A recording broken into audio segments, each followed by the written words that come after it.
The worst moment of my career happened on a Thursday morning. I was standing in a conference room with 12 coworkers watching me.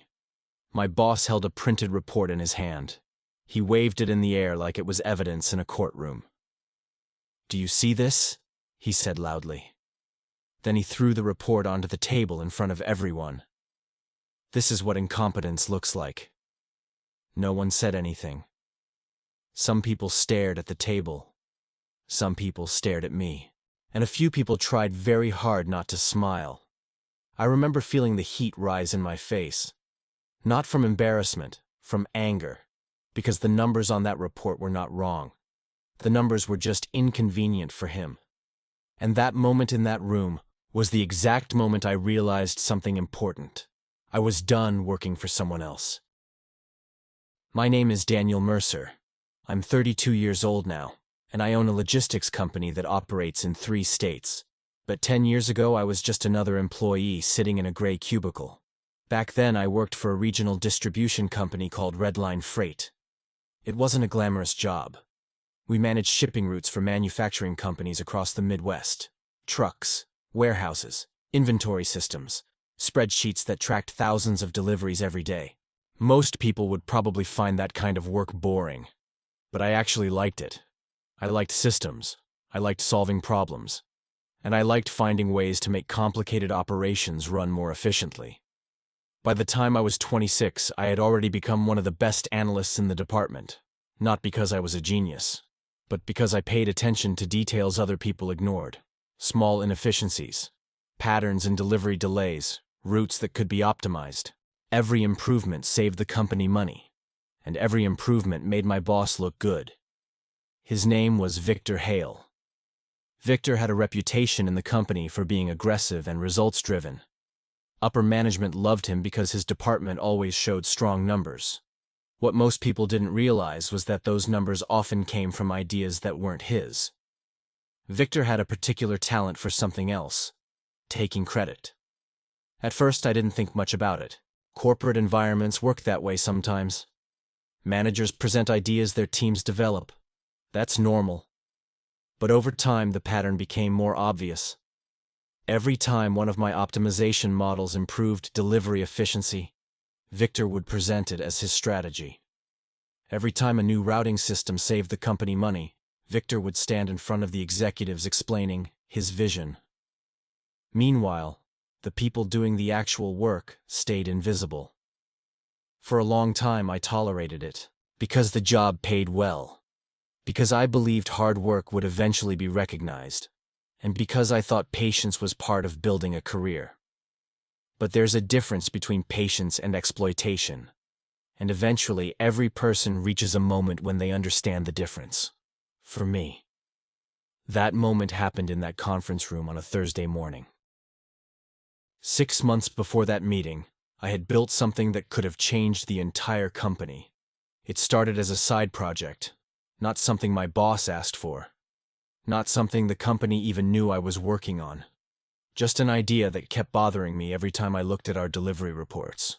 Redline Freight moved thousands of shipments every week, but the routing system we used was outdated. Drivers were often taking longer routes simply because the scheduling software didn't account for real traffic patterns. To most people in the office, that inefficiency was just part of the business. But to me, it looked like wasted money. So I started studying the data during my lunch breaks. Delivery times, fuel consumption, traffic delays across different highways. At night, I worked on a routing model at home. It wasn't complicated software, just a detailed system built with algorithms and predictive scheduling. But after a few weeks, the results became obvious. If the company used my system, delivery times could drop by nearly 15%. Fuel costs would decrease. Truck availability would increase. In logistics, those kinds of improvements translate directly into profit. At first, I kept the project to myself. I wanted to make sure the numbers were solid before showing anyone. But eventually, I decided to present the model to Victor. Looking back, that was my first real mistake. The moment I walked into his office with the report, I remember feeling proud, not arrogant, just confident that I had created something valuable. Victor skimmed through the pages while leaning back in his chair. His expression didn't change much while he read.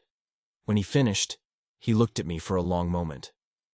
"This is impressive," he said finally. Hearing that from him felt like validation. Then he asked me to leave the report with him so he could review it more carefully. I didn't hesitate. Why would I?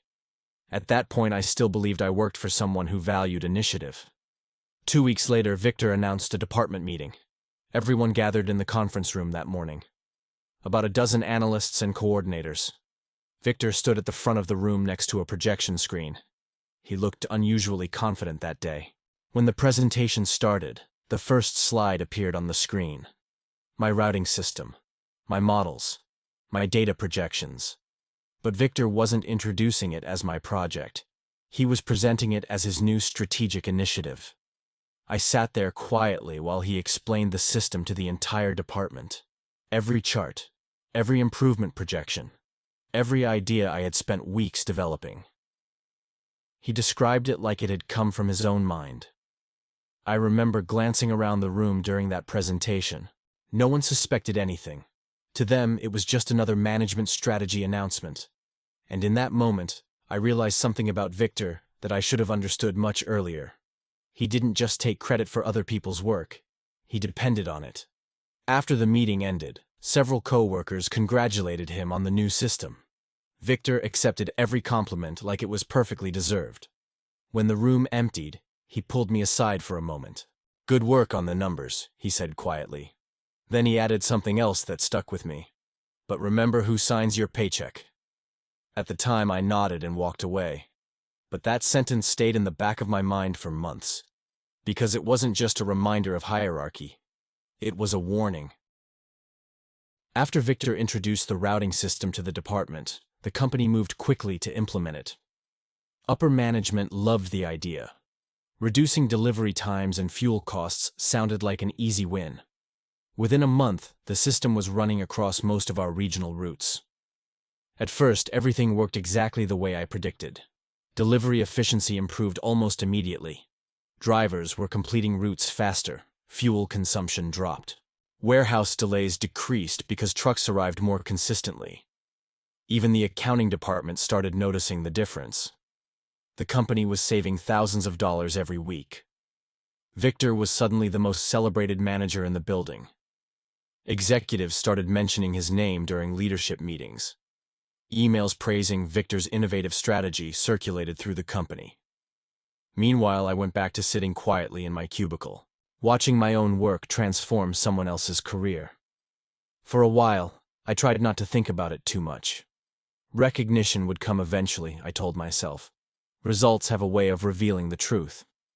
But something started to change about 3 months after the system went live. Victor began modifying the reports that tracked the routing system's performance. At first, the changes seemed small. Adjusting how certain delays were categorized, reclassifying delivery exceptions, moving numbers between different reporting columns. To anyone outside the department, it probably looked like harmless data formatting. But I knew exactly what he was doing.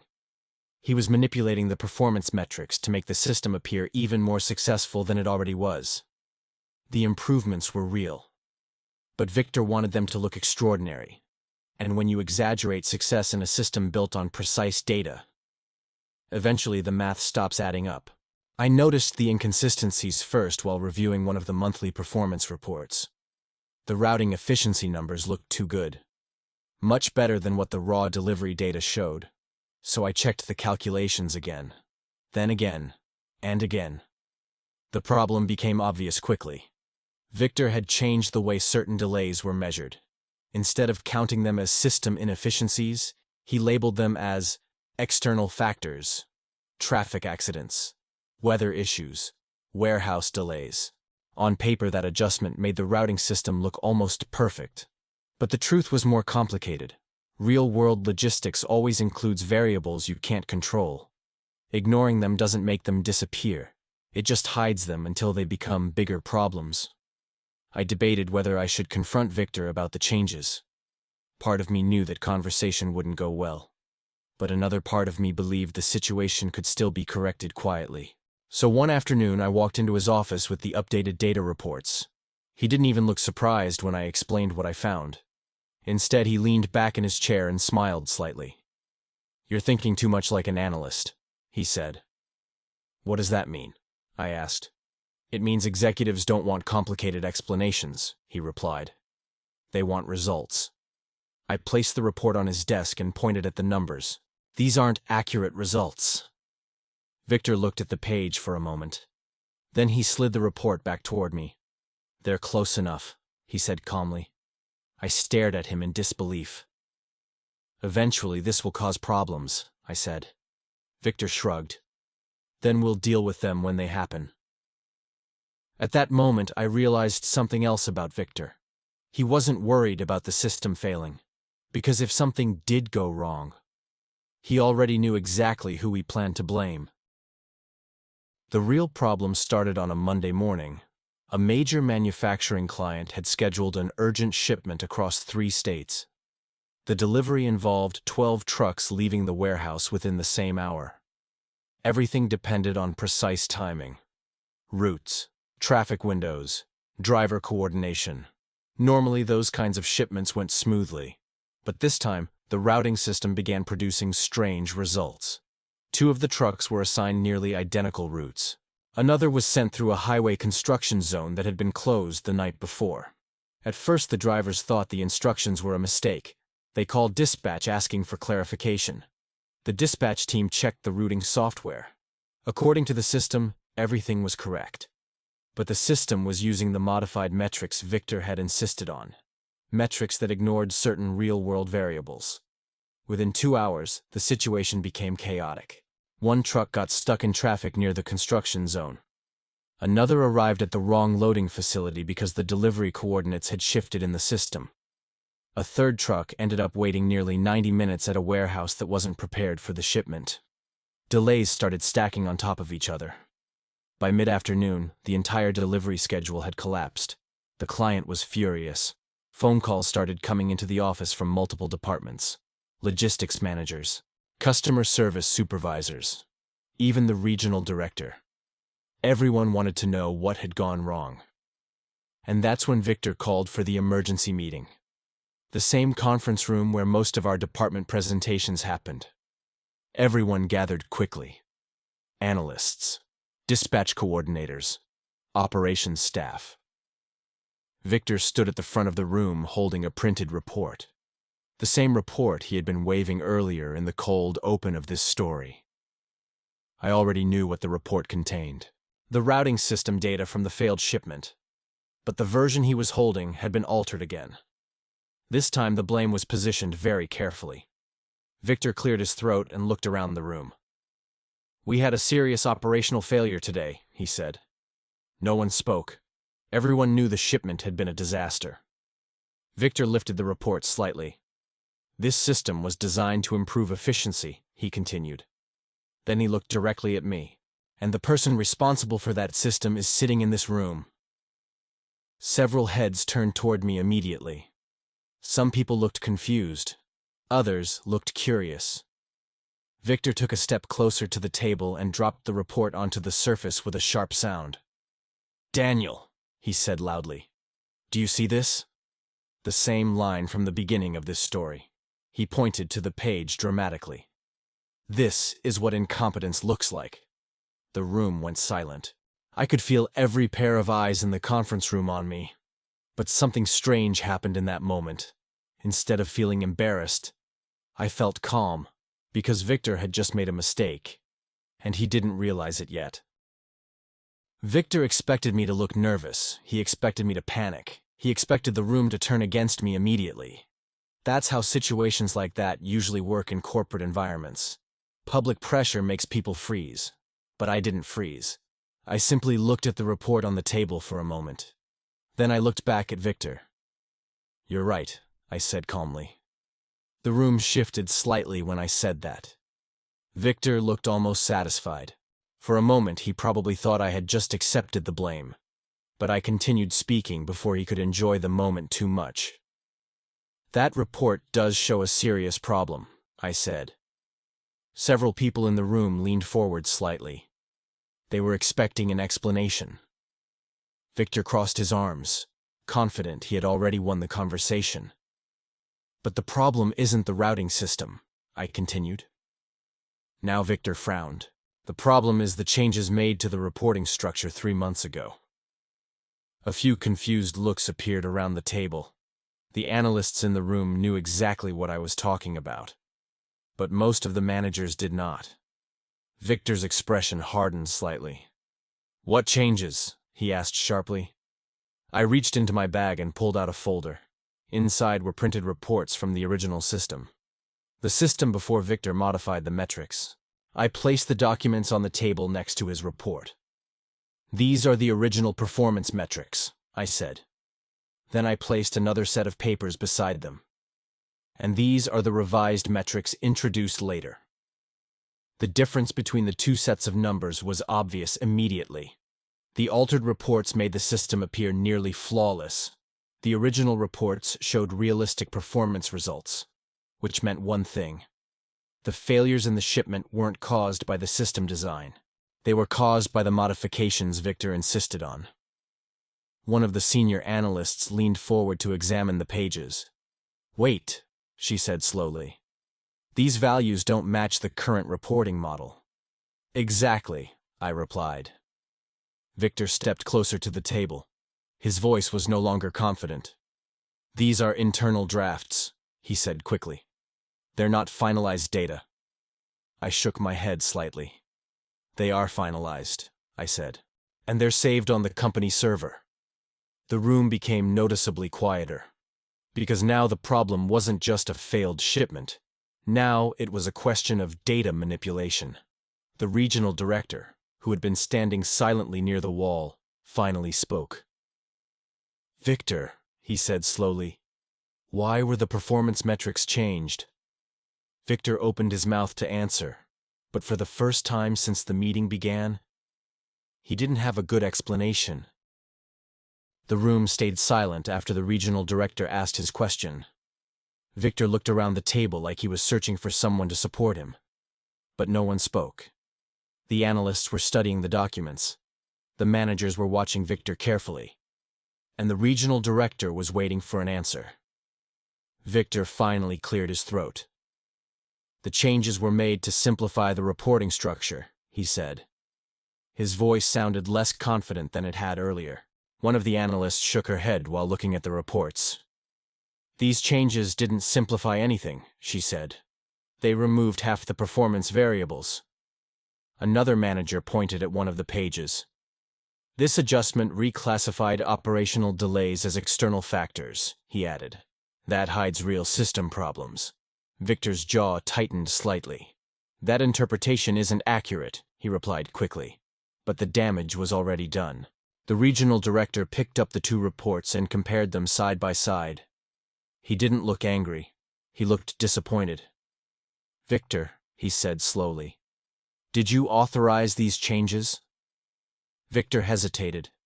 That hesitation lasted only 2 seconds. But in a room full of professionals, 2 seconds can feel like an eternity.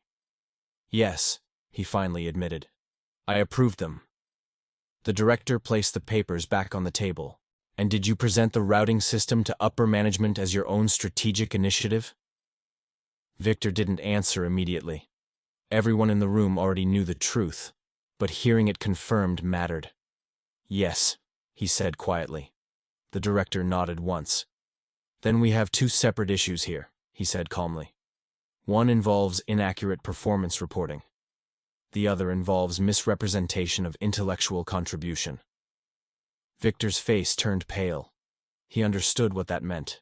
Corporate language can sound polite, but behind those phrases are very serious consequences. The meeting ended shortly after that. Human resources and senior management took over the situation. Victor was escorted out of the building later that afternoon. By the end of the week, his position at the company no longer existed. But something interesting happened during those same days. The executives started asking questions about the routing system, specifically about the person who actually designed it. For the first time since I joined the company, my name appeared in those conversations. The regional director called me into his office the following Monday. He offered me a promotion, a significant salary increase, a management position overseeing the logistics optimization team. For a younger version of me, that offer would have been everything I wanted. Recognition, stability, a successful career path inside the company. But as I sat in that office listening to him describe the opportunity, I realized something had changed inside me.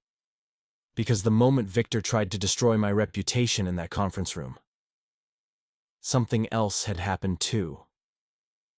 I had stopped wanting to build someone else's company. I wanted to build my own. When the regional director finished explaining the promotion, he leaned back in his chair and waited for my answer. For a few seconds, I didn't say anything. 10 years earlier, I would have accepted immediately. A management position at a growing logistics company was the kind of opportunity most analysts spend their entire careers chasing. But something about the past few weeks had changed my perspective. Watching Victor manipulate the system, watching him take credit for other people's work, watching how quickly blame was redirected when things went wrong. All of it showed me something important about the structure I was working inside. Even the best ideas could become someone else's property, and the people creating real value often stayed invisible. I looked across the desk at the director and took a slow breath. "I appreciate the offer," I said, "but I'm not sure I'm the right person for that role." The director looked surprised. "You designed the most efficient routing model we've ever implemented," he said. "You're exactly the kind of person we want leading this department." I nodded slightly. "I understand that," I replied. "But the system I built can work anywhere." That was the moment he realized what I meant. "You're leaving," he said quietly. I didn't deny it. "I think it's time," I said. 2 months later, I walked out of that building for the last time. Not because I was fired, not because I was pushed out, but because I had decided to stop building systems for other people.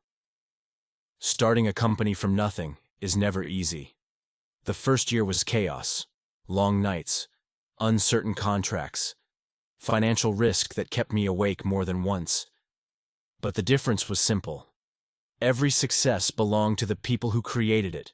No stolen credit, no manipulated reports, just work and results. The routing model that started everything became the foundation of my new company. Manufacturing clients started calling once they heard about the efficiency improvements. Then distribution centers, then regional suppliers. Within 5 years, the company had grown far beyond what I originally imagined. 3 states, dozens of employees, hundreds of active shipping routes running through the system I built years earlier. Sometimes I still think about that meeting in the conference room. The moment Victor tried to destroy my reputation in front of everyone. At the time, it felt like the worst moment of my career. But looking back now, it was the best thing that could have happened. The day my boss humiliated me in front of the entire department, he thought he was ending my career. What he actually did was push me to build something he could never take credit for.